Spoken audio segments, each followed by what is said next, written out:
বল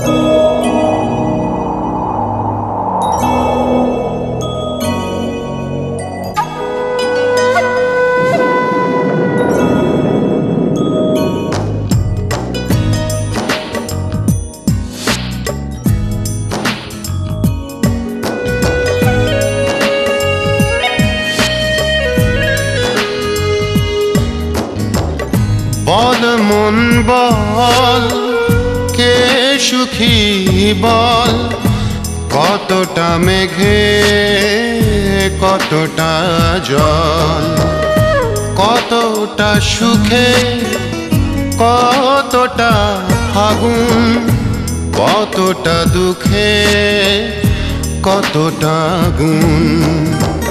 বল মন বল কে সুখী বল, কতটা মেঘে কতটা জল, কতটা সুখে কতটা ফাগুন, কতটা দুঃখে কতটা গুণ। বল মন বল।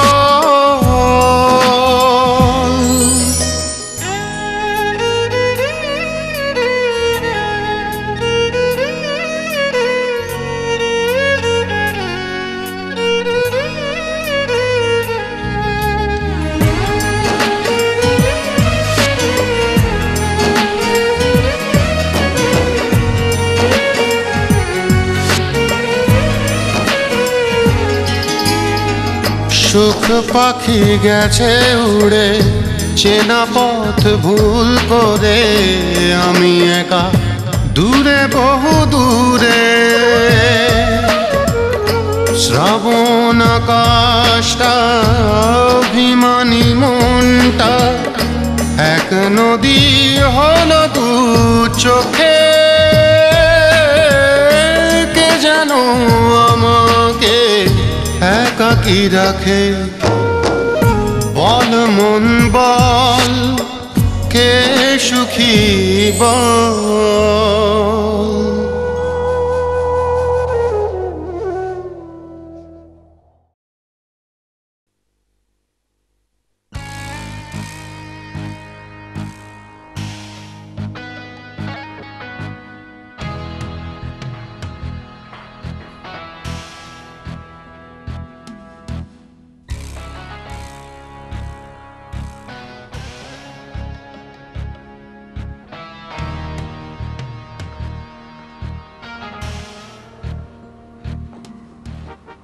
আবার কেন এসেছো এই বাড়িতে? কেন এসেছো?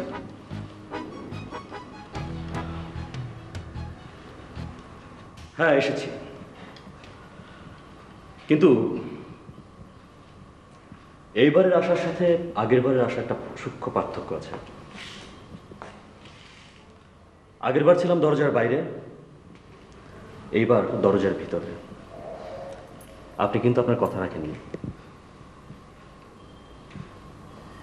কিসের কথা? বাহ, এর মধ্যে ভুলে গেলেন? ভালো, খুব ভালো। এখন তো দেখছি রানা চৌধুরীর এত বড় সম্পত্তির ছোঁয়া পেয়ে আপনি আমার নামই ভুলে যাবেন। আস্তে কথা বলো, বাড়িতে আরো লোক আছে। রানা চৌধুরী নেই, আমি জানি। এই মুহূর্তে এই বাড়িতে রানা চৌধুরীর একমাত্র কন্যা আর আপনার অবস্থান। তুমি আস্তে কথা বলো, নীলা জেনে যাবে। মুকুল, নীলা জেনে যাবে? তাই তো, নীলা জেনে যাবে। নীলা জেনে গেলে তো আমার আর আপনার প্ল্যান ভেস্তে চলে যাবে। আমি যত কষ্ট করেছি সব আপনার জন্য। মনে আছে সেই সব দিনের কথা? আমি যদি আপনার পাশে না দাঁড়াতাম তাহলে আপনাকে এতদিনে ওরা... ওকে ওকে, স্টপ ইট। আমি স্বীকার করছি যে আমার জীবনের কোনো এক দুঃসময় তুমি আমার পাশে ছিলে, কিন্তু তাই বলে এখানে এসে বারবার এভাবে আমাকে ব্ল্যাকমেল করার কোনো অধিকার তোমার নেই। ওকে ওকে ওকে,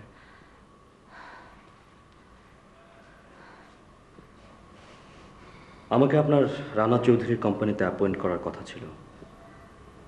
আমি তো আপনাকে বলেছি রানা চৌধুরীর সম্পত্তি সব আপনার, শুধুমাত্র বিজনেসটা আমার। দেখো, রানাকে তোমার কথা বলার সুযোগ আমি পাচ্ছি না। নো নো নো নো, জলদি এই সুযোগটা নিতে হবে, কারণ রানা চৌধুরীর আপনার উপর এখন একটা মোহ কাজ করছে। এই মোহ থাকতে থাকতে আমাদের সব প্ল্যান, আমাদের নয়, তোমার। অলরাইট, আমার সব প্ল্যান সফল করতে হবে। ওকে, আমি আপনাকে আরো 7 দিন সময় দিচ্ছি। বাই। মুকুল,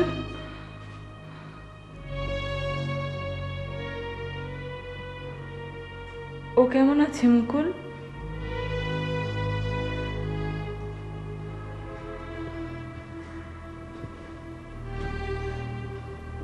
যতদিন পর্যন্ত আপনি আমার কাজ না করবেন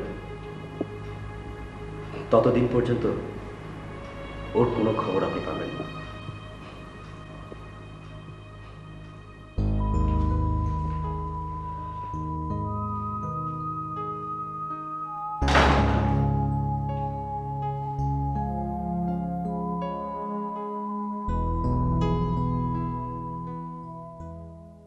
এসব তুমি কি বলছো? আমি মা, আমি কি তোর খারাপ চাইতে পারি? তাই বলে এখন আমি কি করে বলবো বিপ্লবকে আলাদা বাসা নিতে? বিপ্লব এখনও ফ্যামিলির উপর ডিপেন্ডেড মা। তাতে কি হয়েছে? আমরা তো আর মরে যাইনি। মেয়ের জন্য আমরা অনেক কিছু করতে পারি। আর তোর বাবার তো অনেক টাকা পয়সা আছে। বিপ্লব যতদিন এস্টাবলিশ না হচ্ছে ততদিন তোর খরচ আমি চালাবো। কিন্তু মা, এখানে আমার শ্বশুরবাড়িতে থাকতে তো আমার কোনো অসুবিধা হচ্ছে না। ওরা সবাই আমার সাথে ভালো। দেখো আমার পাগল মেয়ের কথা শোনো। আরে বিপ্লবের সংসার অনেক বড়, তার উপর বিপ্লব বড় ছেলে, পুরো কাজের চাপ তোর উপর এসে পড়বে। সারাদিন কাজ করতে হবে। আরে রান্নাঘরের চুলার আগুনে মুখ পোড়ানোর জন্য তো আমার মেয়েকে বড় করিনি। অনেক টাকা পয়সা খরচ করে তোকে পড়ালেখা শিখিয়েছি। আশা ছিল অনেক বড় ঘরে তোকে বিয়ে দিব, 5-6টা কাজে মানুষ থাকবে, স্বামী নিয়ে ঘুরবি, বেড়াবি, খাবি। তা না, পথা শামুকে তো পা কেটেছিস। আচ্ছা মা, আমার সুখ নিয়ে তোমার এত মাথা ব্যথা কেন বলো তো? বিপ্লবকে আমি ভালোবাসি, ওর জন্য কোনো কিছু করতে আমার বাধবে না। করবি, আমাদের না জানিয়ে বিয়ে করেছিস, এমন একটা জায়গায় বিয়ে করেছিস আমাদের মেনে নিতে কষ্ট হচ্ছে। তারপরও তো আমরা তাকে মেনে নিয়েছি না।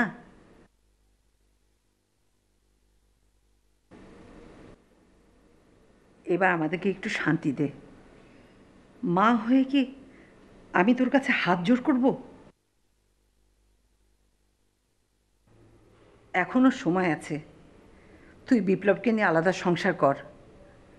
রিসেপশনের ব্যবস্থা আমি করব, অনেক ধুমধাম করে পার্টি দেব।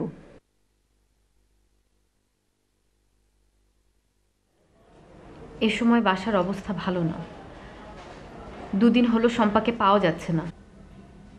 আর তাছাড়া বিপ্লবের বাবার আর্থিক অবস্থাও ভালো না। এ সময় আমি বিপ্লবকে কিছু বলতে চাই না। এমন একটা সংসারে বিয়ে করেছিস যেখানে রিসেপশনের কথাটা বলতে লজ্জা পাচ্ছিস। যাকে বাদ দে, যত আর্লি পারিস আমাকে জানা, আমরা রিসেপশনের ব্যবস্থা করছি। কেমন?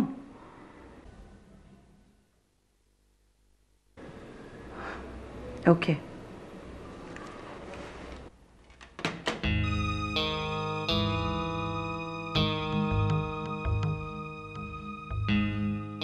করবীর মাথাটা বিপ্লব একেবারে শেষ করে দিয়েছে। প্রয়োজন হলে আমি বিপ্লবের সাথে করবীর ডিভোর্স করিয়ে ছাড়বো।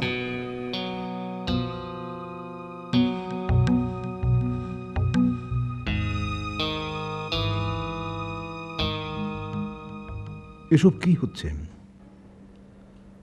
কি হচ্ছে আমার জীবনে? উফ! মোহনাকে কয়েকদিন হলো দেখছি বেশ অন্যমনস্ক, প্রায়ই বাড়ির বাইরে সময় কাটাচ্ছে। নীলাও আমার উপর রাগ করে চলে গেছে। কি হচ্ছে এসব?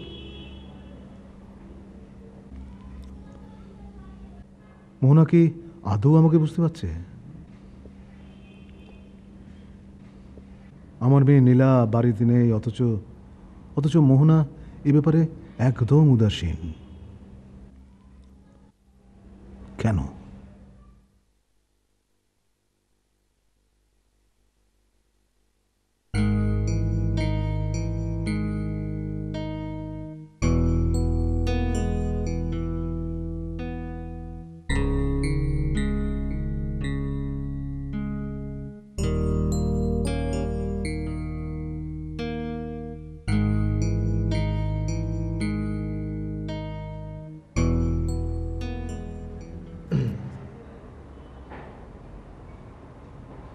কে তুমি? আমার নাম শান্ত, আমি নীলার বন্ধু। নীলার কোনো খবর নিয়ে এসছো? না। তাহলে? নীলা এই বাড়িতে নেই কেন সেটাই জানতে এসেছি। তুমি তো নীলার বন্ধু, তোমারই তো সবচাইতে ভালো জানার কথা। আর তাছাড়া কারো পারিবারিক ব্যাপারে এভাবে সরাসরি প্রশ্ন করাটা কি ঠিক? জানি না। আচ্ছা, নীলার দুঃখ আপনাকে স্পর্শ করে না? তোমার কি মনে হয় কোনো সন্তানের দুঃখ বাবা মাকে স্পর্শ করে না? আমি নিয়মের কথা বলছি না।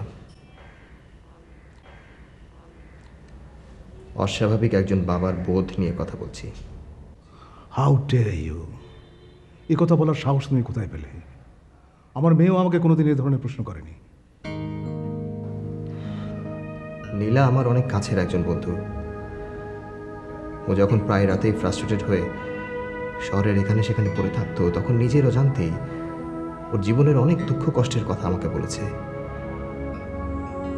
সে কথাগুলো শুনে আপনার প্রতি আমার এক ধরনের ঘৃণা জন্মেছে। আপনার মতো একজন অমানবিক বাবা। তুমি শুধু নীলার গল্পটাই শুনেছ, এই রানা চৌধুরীর গল্পটা তুমি শোনোনি। একটা কথা মনে রেখো,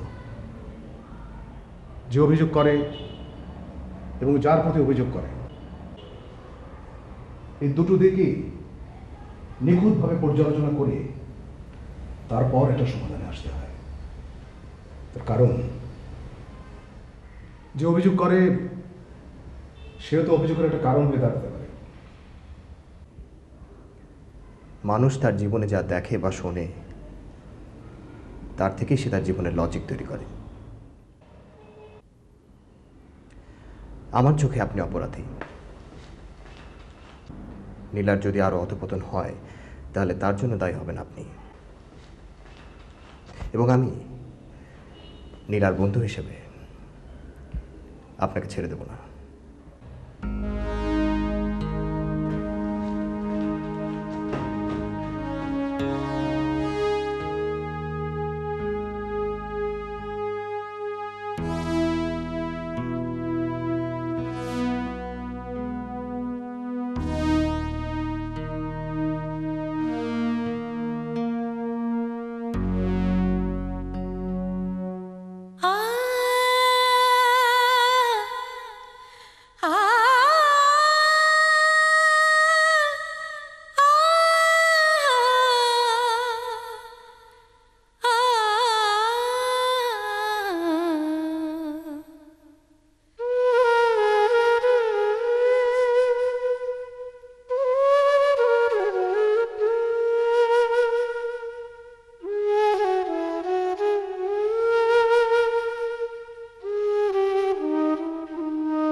পেলি?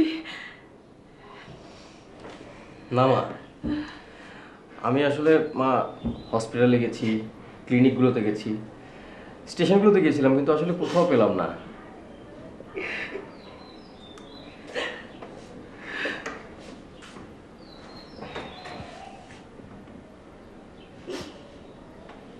মা তুমি কিছু চিন্তা করো না, শম্পা আপনি ঠিকই ফিরে আসবে। আমি জানি শম্পা একদিন নিশ্চয়ই ফিরে আসবে।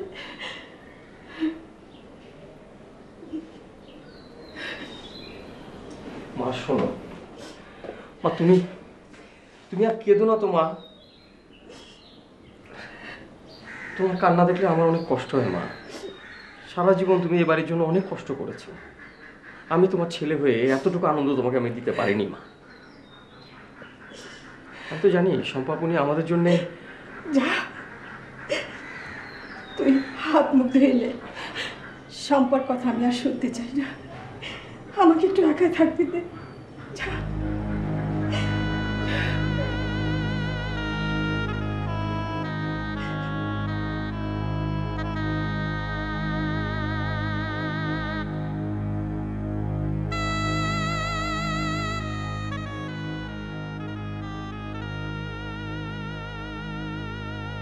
আজ দুদিন হলো শম্পাকে কোথাও খুঁজে পাওয়া যাচ্ছে না। ভেবেছিলাম আর কেউ পাশে না থাকলেও দুলা ভাই আর আপা অন্তত এই সময় আমার পাশে থাকবে। কই, কেউ তো এলো না। একবার শুধু ফোনে আপা আমাকে সান্ত্বনা দিল, অথচ দুদিন আগেও দুলা ভাই শম্পার জন্য পাগল ছিল, নিজের ছেলের বউ করবার জন্য কতটাই না অস্থির ছিল। অথচ দুদিনের মধ্যে কত পরিবর্তন আমার এই পরিবারের। আসলে কি এই পৃথিবীতে কেউ কারো নয়? গরিব আত্মীয় স্বজনকে সবাই খুব অবহেলা করে, এমনকি এই শহরে যারা অনেক বেশি জায়গা করে নিয়েছে তারাও আর গরিব দূর সম্পর্কের আত্মীয় স্বজনকে চিনতেই চায় না। ঠিক আছে, আমিও দেখতে চাই আপারা আমাকে আর কতটা অবহেলা করতে পারে। আমি আর কোনো দিন আপার বাড়িতে যাব না। দুঃখের সময় যারা পাশে থাকে না তারা আবার কিসের আত্মীয় স্বজন?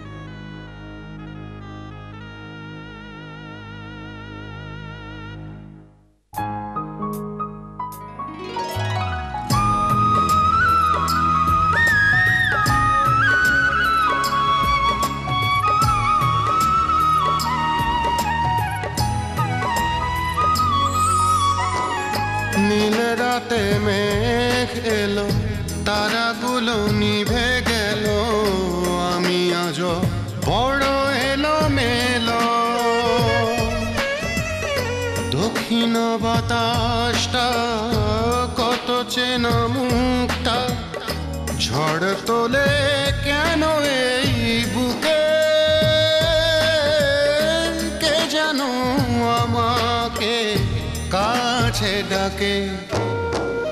বল মন বল, কে সুখী বল, কতটা মেঘে কতটা জল, কতটা সুখে কতটা ফাগুন।